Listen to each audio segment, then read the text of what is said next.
안녕하세요. 미소를 만드는 치과의사 코랄치과의 서영란 원장입니다. 오늘은 크라운 보철 치료를 하고 난 후에 생기는 다양한 통증의 원인에 대해서 알아보겠습니다.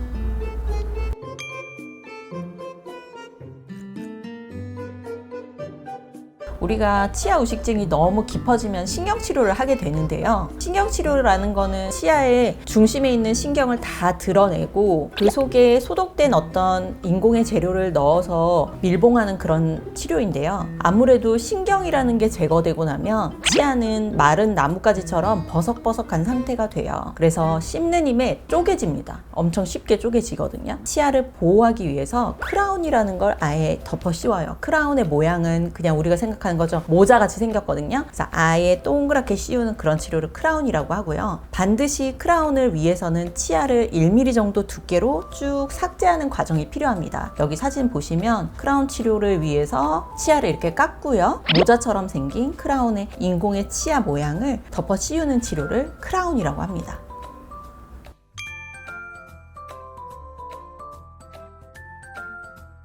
크라운 치료를 했던 치아의 모습인데요. 여기 이제 치아의 신경을 다 제거하고 밀봉을 잘 하고 크라운 치료도 마쳤지만 보시면 그래도 신경관은 단순한 형태는 아니에요. 치아 하나에 신경관이 3개에서 4개까지도 있을 수 있거든요. 그래서 신경 치료를 깔끔하게 제거하지 못했을 때에는 약간의 신경의 통증이 남아있을 수 있고, 그 다음에 신경관은 단지 우리가 단순한 신경관이 아니고 신경계라고 해서 머리카락처럼 가는 신경들이 주변에 많이 있을 수 있어요. 그 안에 남아있는 신경이나 그 안에 남아있는 염증의 물질들이 치아 전체를 아프게 만들 수도 있기 때문에 이게 단순히 크라운 때문에 아파요 라는 것보다는 신경의 문제 때문에 치아가 아픈 것일 수 있고요. 두 번째로 신경 치료를 하지 않은 채로 우리가 크라운 치료 하기도 하거든요. 왜냐면 신경 치료는 당연히 어려운 치료이기도 하지만 신경이 다 사라지면 어떤 씹는 감각이나 여러 가지 그 느낌을 느낄 수 없기 때문에 신경을 아주 살려놓은 채로 크라운 치료를 하기도 해요. 아까 말씀드렸다시피 크라운 치료는 치아를 1mm 정도 뱅 둘러서 깎는 행위인데, 깎는 것 때문에 이가 자극이 되어서 신경에서 시린 느낌이나 통증을 느끼기도 하거든요. 이런 걸 치수 자극이라고 하고요. 치수 자극은 사실 신경이 살아있는 채로 크라운 치료를 하면 누구나 느낄 수 있는 거고, 그게 통증으로 느껴지느냐 아니면 시린 걸로 느끼느냐의 그런 정도의 차이만 있는 거예요. 바이탈 크라운, 생활치 크라운을 했을 때에는 치수 자극 때문에 통증이 있을 수 있다. 세 번째로, 크라운을 우리가 했는데 잇몸이랑 치아 머리 쪽으로 이어지는 부분이 깔끔하게 마무리가 안 되는 그런 경우도 있어요. 그랬을 때에 잇몸에 염증이 생겨서 크라운이 아프게 느낄 수도 있습니다. 그런 잇몸 자극은 사실 본을 다시 뜬다거나 크라운을 예쁘게 다시 만들면 사라지는 거니까 너무 걱정 안 하셔도 되고, 만약에 과도한 염증 때문에 사실 치아 자체가 빼야 되는 경우다 그러면은 빼는 게 답일 수도 있습니다.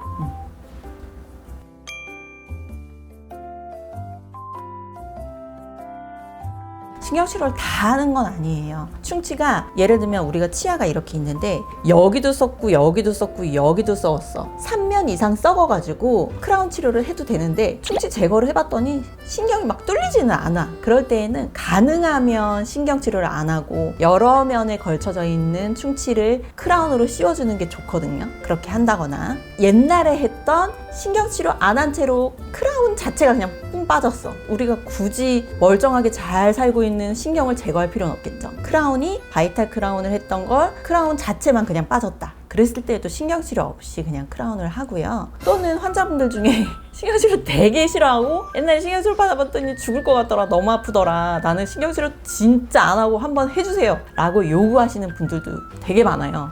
그런 신경이나 이런 것까지 보존해야 된다는 개념들이 다들 박혀 있어가지고 신경치료에 거부감이 아주 심한 분들도 한번 그러면 우리가 신경치료 없이 씌우고 통증이 생기는지 안 생기는지 관찰합시다, 이런 식으로 이제 환자분과 얘기가 끝났을 때에는 신경치료 없이도 크라운을 합니다.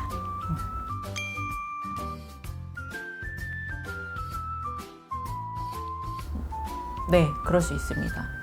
근데 그거보다 교합이 좀 잘 안 맞는데 계속 사용을 하면, 요즘에 최근에 사용되는 재료들 중에는 세라믹으로 된 재료가 많아요. 지르코니아 크라운 들어보셨을 거예요. 치아 색상과 아주 유사하고 예쁘지만 밥공기처럼 단단한 재료이기 때문에 딱 딱 하고 깨질 수가 있어요. 그렇기 때문에 조금 안 맞는데 계속 사용하시면 안 되고요. 치과 가셔가지고 조금 교합 조정 받는 거는 얼마든지 짧게 할 수 있는 거니까. 크라운이 낮으면 사실 답이 없는데 다시 만들어야 되는데, 높으면 그냥 살살 갈아서 맞춰드리는 거는 전혀 어려운 일이 아니기 때문에 빨리빨리 조정을 받으시는 게 좋겠고, 크라운 안쪽에 있는 치아도 사실 별로 좋지는 않죠. 높은 걸 계속 사용하면. 그러니까 치과 가셔가지고 꼭 빨리 높이 조정을 받으시기 바랄게요.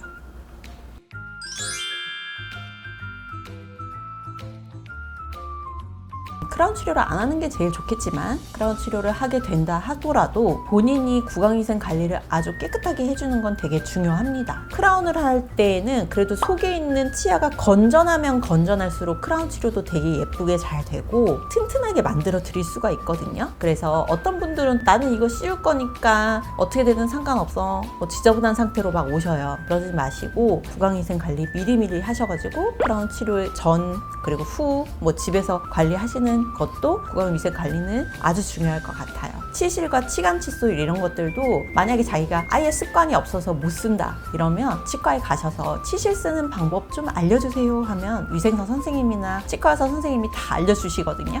치실, 치간 칫솔 잘 사용하시고 구강위생 관리를 잘 해서 관리해 주시면 좋을 것 같아요.